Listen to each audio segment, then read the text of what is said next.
राघव चड्ढा का political background कुछ भी हो, लेकिन एक पढ़ा लिखा नेता उन्हीं के जैसा होना चाहिए। पिछले कुछ दिनों में राघव चड्ढा जी ने राज्यसभा में ऐसे अहम मुद्दों पर चर्चा की है जिसके ऊपर वहाँ के 70% लोगों को पता ही नहीं होगा। तो आखिर जानते हैं वह मुद्दे क्या थे। सबसे पहली बात उन्होंने कही है, इन्वेस्टमेंट में टैक्स बहुत ज्यादा लग रहा है जिसे अब बदलना चाहिए। अगर 5 साल से ज्यादा कोई एफडी कराता है तो उसको टैक्स की रियायत देनी चाहिए। There needs to be tax incentivization for that sort of an investor. Short term capital gains पे जो टैक्स लगता है बहुत ज्यादा है, उसे कम करना चाहिए अगर हमें इन्वेस्टमेंट को प्रोत्साहन देना है। दूसरी बात उन्होंने की है टोकनाइजेशन के ऊपर, कि टोकनाइजेशन बिल को भी पास होना चाहिए। आखिर जानते हैं ऐसा उन्होंने क्यों कहा।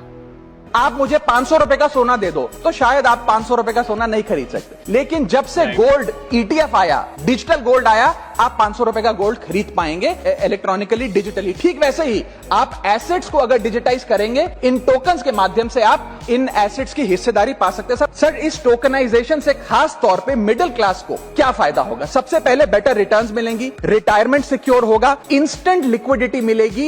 तीसरी बात उन्होंने कही है, हमारे देश की जीएसटी अब कम हो चुकी है, उसके बावजूद भी हमारे देश के आम नागरिक को फायदा नहीं हो पा रहा है। जीएसटी 2.0 वास्तव में एक अच्छे इंटेंट से लाया गया, लेकिन हमने ये देखा कि जो इंटेंट था ये हुआ नहीं। और ये इसलिए नहीं हुआ सर, क्योंकि प्राइवेट कंपनियों ने इस मुनाफे को जनता को नहीं सौंपा, मैं बता रहा हूं। और चौथी बात कही है उन्होंने, हम जैसे कंटेंट क्रिएटर के ऊपर आखिर क्यों कॉपीराइट स्ट्राइक इशू आ रहा है। सर, होता क्या है कि अगर एक कंटेंट क्रिएटर कुछ सेकंड, चंद सेकंड, 2-3 सेकंड के लिए कॉपीराइटेड कंटेंट को एजुकेशनल या न्यूज रिपोर्टिंग पर्पसेस के लिए यूज करता है, कॉपीराइट स्ट्राइक मारकर उसकी यूट्यूब चैनल है, प्रॉपर्टी है या इंस्टाग्राम पेज है, उसे वाइप आउट कर दिया जाता है। My third demand sir is that mandatory due process before take down.